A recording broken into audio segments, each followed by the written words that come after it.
تمہارا پروردگار لوگوں کو باوجود ان کی بے انصافیوں کے معاف کرنے والا ہے، اور بے شک تمہارا پروردگار سخت عذاب دینے والا ہے۔ اور کافر لوگ کہتے ہیں کہ اس پیغمبر پر اس کے پروردگار کی طرف سے کوئی نشانی کیوں نازل نہیں ہوئی؟ اے نبی، تم تو صرف خبردار کرنے والے ہو اور ہر ایک قوم کے لیے رہنما ہوا کرتا ہے۔ اللہ ہی اس بچے سے واقف ہے جو عورت کے پیٹ میں ہوتا ہے، اور وہی پیٹ کے سکڑنے اور بڑھنے سے بھی واقف ہے، اور ہر چیز کا اس کے ہاں ایک اندازہ مقرر ہے۔ وہ چھپی اور ظاہر چیزوں کا جاننے والا ہے، سب سے بزرگ ہے، عالی رتبہ ہے۔ کوئی تم میں سے چپکے سے بات کہے یا پکار کر، یا رات کو کہیں چھپ جائے یا دن کی روشنی میں کھلم کھلا چلے پھرے، اللہ کے نزدیک برابر ہے۔ اس کے آگے اور پیچھے اللہ کے چوکیدار ہیں جو اللہ کے حکم سے اس کی نگرانی کرتے ہیں۔ اللہ اس نعمت کو جو کسی قوم کو حاصل ہے نہیں بدلتا جب تک کہ وہ اپنی حالت کو نہ بدلے، اور جب اللہ کسی قوم کے ساتھ برائی کا ارادہ کرتا ہے تو وہ پھر نہیں سکتی، اور اللہ کے سوا ان کا کوئی مددگار نہیں ہوتا۔ وہی تو ہے جو تم کو ڈرانے اور امید دلانے کے لیے بجلی دکھاتا اور بھاری بھاری بادل پیدا کرتا ہے، اور رعد اور فرشتے سب اس کے خوف سے اس کی تسبیح و تحمید کرتے رہتے ہیں۔ اور وہی بجلیاں بھیجتا ہے، پھر جس پر چاہتا ہے گرا بھی دیتا ہے، جبکہ وہ اللہ کے بارے میں جھگڑتے ہیں، اور وہ بڑی قوت والا ہے۔ کام کا پکارنا تو اسی کا ہے، اور جن کو یہ لوگ اس کے سوا پکارتے ہیں وہ ان کی پکار کو کسی طرح قبول نہیں کرتے، مگر اس شخص کی طرح جو اپنے دونوں ہاتھ پانی کی طرف پھیلا دے تاکہ دور ہی سے اس کے منہ تک آ پہنچے، حالانکہ وہ اس تک کبھی بھی نہیں آ سکتا۔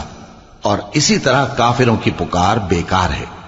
اور جتنی مخلوقات آسمانوں اور زمین میں ہے، خوشی سے یا ناخوشی سے اللہ کے آگے سجدہ کرتی ہے، اور ان کے سائے بھی صبح و شام سجدے کرتی ہیں۔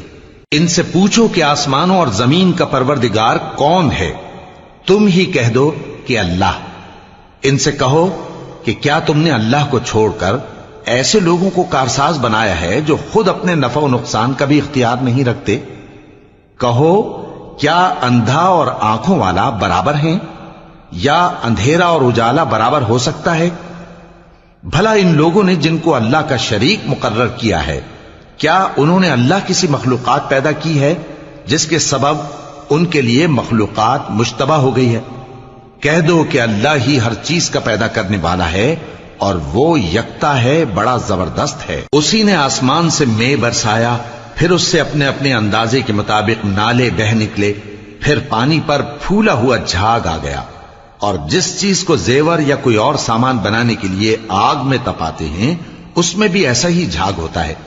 اس طرح اللہ حق و باطل کی مثال بیان فرماتا ہے۔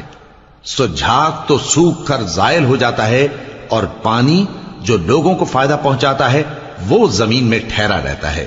اس طرح اللہ صحیح اور غلط کی مثالیں بیان فرماتا ہے تاکہ تم سمجھو۔ جن لوگوں نے اللہ کے حکم کو قبول کیا ان کی حالت بہت بہتر ہوگی، اور جنہوں نے اس کو قبول نہ کیا، اگر روئے زمین کے سب خزانے ان کے اختیار میں ہوں تو وہ سب کے سب اور ان کے ساتھ اتنے ہی اور نجات کے بدلے میں صرف کر ڈالیں، مگر نجات کہاں؟